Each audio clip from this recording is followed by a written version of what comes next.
Morning all of you.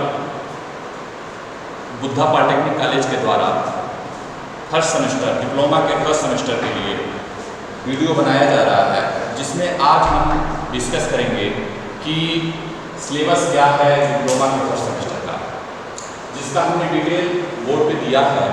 Board पे जो detail है वो है अलजेब्रा, जिसमें पहली यूनिट है अलजेब्रा फर्स्ट, दूसरी यूनिट है अलजेब्रा सेकेंड, तीसरी यूनिट है ट्रिग्नोमेट्री, चौथी यूनिट है डिफरेंशियल कैलकुलस फर्स्ट और पांचवी यूनिट है हमारा डिफरेंशियल कैलकुलस सेकेंड। अब हम देखते ये हैं कि अलजेब्रा जो फर्स्ट है, जो पहली यूनिट है, उसमें इसको चार पार्ट में डिवाइड किया गया है। जो अलजेब्रा फर्स्ट है, पहला है हमारा एपी, जिसको हम अर्थमेटिकल प्रोग्रेशन बोलते हैं, और इसको हम हिंदी में समांतर श्रेणी भी बोल सकते हैं। और उसके बाद दूसरा जो है वो हमारा है जीपी, जिसको हम इंग्लिश में ज्योमेट्रिकल प्रोग्रेशन बोलते हैं और हिंदी में गुणोत्तर श्रेणी कहते हैं। फिर तीसरा जो पोर्शन है वो है हमारा बाइनोमियल थ्योरम, जिसको हिंदी में द्विपद प्रमेय बोलते हैं। फिर चौथा जो है डिटर्मिनेंट को हम हिंदी में साड़ी बोलते हैं। और उसके बाद दूसरी unit algebra second, trigonometry, differential calculus और डिफरेंशियल कैलकुलस सेकेंड। यही 5 यूनिट को हम डिप्लोमा के फर्स्ट सेमेस्टर में पढ़ाएंगे और इसी 5 यूनिट में से डिप्लोमा के फर्स्ट सेमेस्टर में क्वेश्चन पूछे जाते हैं और सबको डिवाइड किया है 10-10 नंबर करके। हमारा जो पेपर होता है वो 50 नंबर का होता है, जिसमें 10-10 नंबर डिवाइड किया गया है। तो ये हमारा पूरा डिटेल सिलेबस है। अब हम क्या कर रहे हैं कि अलजेब्रा के पहला जो अलजेब्रा फर्स्ट है, उसमें जो समांतर श्रेणी है उसमें थोड़ा सा डिस्कस कर ले रहे हैं कि आखिर में ये समांतर श्रेणी है क्या। समांतर श्रेणी को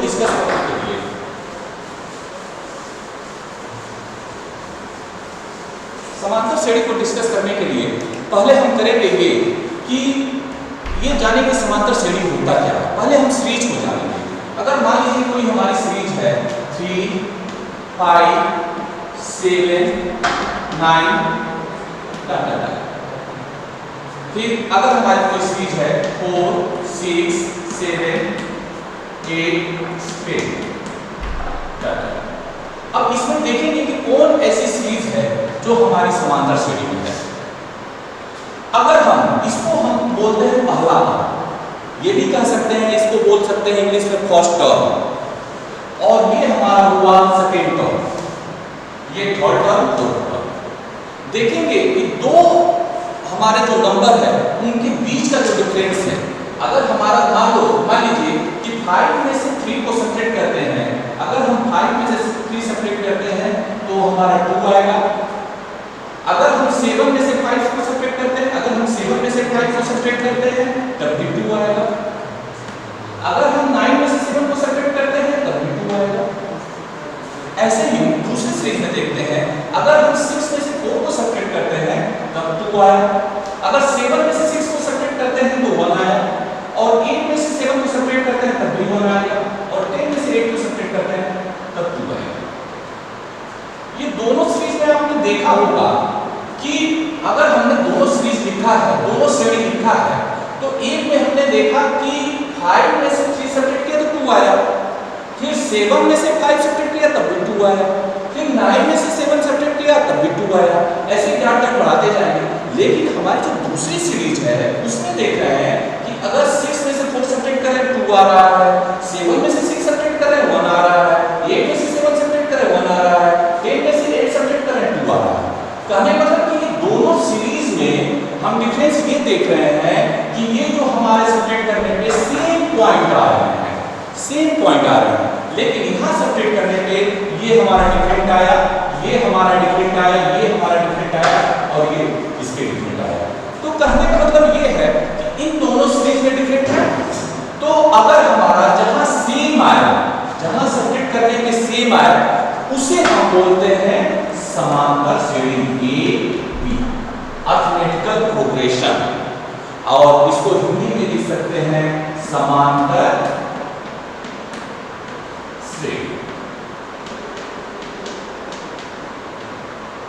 ठीक है, इसको हम हिंदी में लिख सकते हैं समांतर श्रेणी। अब हम सीरीज के बारे में समझ गए होंगे कि अगर हमारी जो सीरीज है वो कैसे हम पहचानेंगे कि हमारा समांतर श्रेणी में है।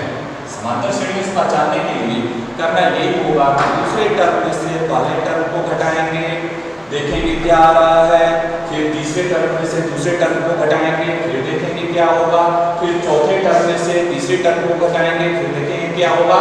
यानी मतलब जो घटाने पे जो सीरीज आए उसको हम ये कह सकते हैं कि ये जो सीरीज है वो हमारी समांतर श्रेणी में है। अब ये जो सीरीज बनी इसमें एक एक टर्म है, जैसे ये पहले वाले टर्म को हम बोलते हैं फर्स्ट टर्म, इसको डिनोट करते हैं ए और लिखते हैं इसको फर्स्ट टर्म, और हिंदी में बोल सकते हैं पहला पद, पहला पद।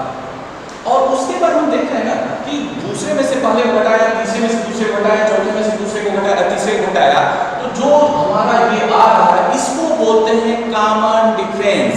कॉमन डिफरेंस को डिनोट करते हैं डी, कॉमन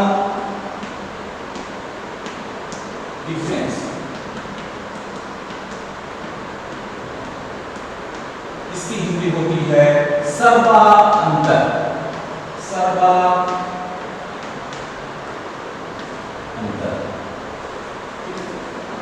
देखिए इस सीरीज में हमको दो चीज पता चला, पहला कि ए हमारा पहला पद है, दूसरा डी हमारा कॉमन डिफरेंस है, सर्वांतर। ठीक है, अब इसके बाद हम इस सीरीज को सॉल्व करने के लिए एक फार्मूला होता है कि उस फार्मूले को हम देखेंगे। वो फार्मूला है कि अगर हमारी कोई सीरीज है उसका nवां पद निकालना है। पहला फार्मूला डिप्लोमा के फर्स्ट सेमेस्टर के लिए, पहले चैप्टर के लिए पहला फार्मूला आप देखेंगे कि अगर किसी सीरीज का nवां पद निकालना है तो nवां पद का फार्मूला होता है, लिखेंगे nवां पद equal to a plus n minus 1 into d। ये भी देख लेंगे कि इसको अगर इंग्लिश में लिखना चाहते हैं तो लिख सकते हैं nth term, nth term equal to वही चीज a plus n minus 1 into d। अब इसमें ये कंफर्म है कि a हमारा पहला टर्म है, d हमारा कॉमन डिफरेंस है, और nवां पद अगर निकालना है तो nवां पद हमारा डिफरेंट है। अब सपोज कर लीजिए कि इसी को हम क्वेश्चन को बता रहे हैं, इसी क्वेश्चन को अगर सॉल्व करना है हमें, कहे इस क्वेश्चन को सॉल्व करिए, तो इस क्वेश्चन को सॉल्व करने के लिए अगर हमारी कोई सीरीज है, क्वेश्चन है पहला क्वेश्चन, अगर हमारी श्रेणी, हिंदी में श्रेणी बोलेंगे और इंग्लिश में सीरीज बोलेंगे, अगर श्रेणी है 3 5 7 9 का 10वां पद निकालिए, का 10वां पद बताएं, का 10वां पद बताएं। तो इसके लिए हम क्वेश्चन को सॉल्व करेंगे, यही फार्मूला होगा nवां पद a plus n minus 1 into d। अब इसमें ये करेंगे, हमने पहले ही आपको बता दिया है कि इस सीरीज में a इक्वल टू क्या होगा, a इक्वल टू हमारा जो पहली बार है, a इक्वल टू जो पहली बार है, पहली बार इसमें क्या दिखाई दे रहा है 3 है, तो हमारा क्या होगा 3 होगा, a इक्वल टू 3। अब उसके बाद आपके ये d आया, d हमारा क्या है जिसको हम कह रहे हैं सर्वांतर, सर्वांतर है, तो d इक्वल टू क्या होगा हमारा कि दूसरे टर्म में से पहले टर्म को घटाते हैं, तो यहाँ ये फार्मूला होगा t2 माइनस t1। t2 क्या है, टर्म है, second term minus first term, इसको बोल सकते हैं हम t1 t2 t3 t4 data. मतलब कि दूसरे टर्म में से पहले टर्म को घटाना, तीसरे टर्म में से दूसरे टर्म को घटाना, चौथे टर्म में से तीसरे टर्म को घटाना। कहने का मतलब कि दूसरे पद से पहले पद को घटाना, तीसरे पद से दूसरे पद को घटाना, चौथे पद को तीसरे पद से घटाना, चौथे पद में से तीसरा पद घटाना, तो सब्ट्रैक्ट करना। d equal to t2 minus t1। t2 क्या है, सेकेंड टर्म क्या है 5 है, और फर्स्ट टर्म क्या है 3 है। अगर हम 5 में से 3 को सब्ट्रैक्ट करते हैं कितना होगा 2।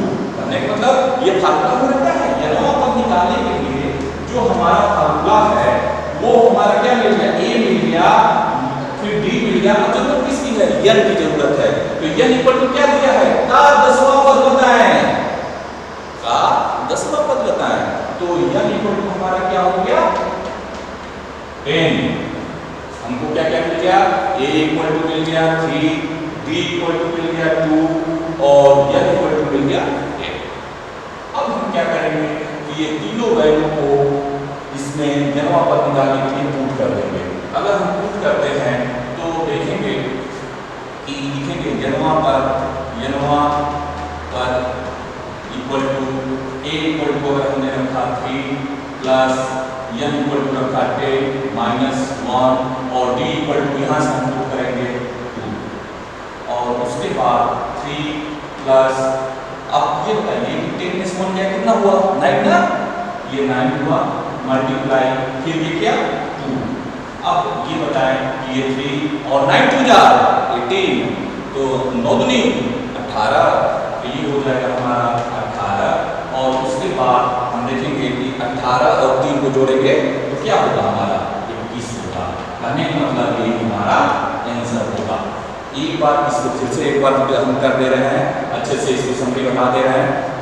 अगर हमारी कोई सीरीज दी हुई है 3, 5, 7, 9 का 10वां पद ज्ञात करिए, तो हम क्या करेंगे, सबसे पहले उसमें n वां पद का फार्मूला लिखेंगे और n वां पद का फार्मूला लिखने के बाद ये plus n minus 1 into D, और उसके बाद हम इसमें बताए हैं कि ये t1 है, t2 है, t3 है, t4 है, और उसके बाद ये हमारा a इक्वल टू 3 हो जाएगा और दूसरे टर्म में से पहले टर्म को घटाएंगे तो 5 माइनस 3 हमारा 2 होगा। और जो a और d और यहाँ पे n जो हमको मिला है उसको हम पुट कर देंगे और पुट करके पुट कर देंगे। जब पुट करेंगे इसके में वैल्यू रख देंगे, a की वैल्यू रख दिया, n की वैल्यू रख दिया, d की वैल्यू रख दिया, जब इसको सॉल्व किया तो ये हमारा आंसर हो गया। ठीक है, ये हम जानते हैं जहाँ तक आपको समझ में आया होगा। इसके बाद हम आगे डिस्कस करेंगे।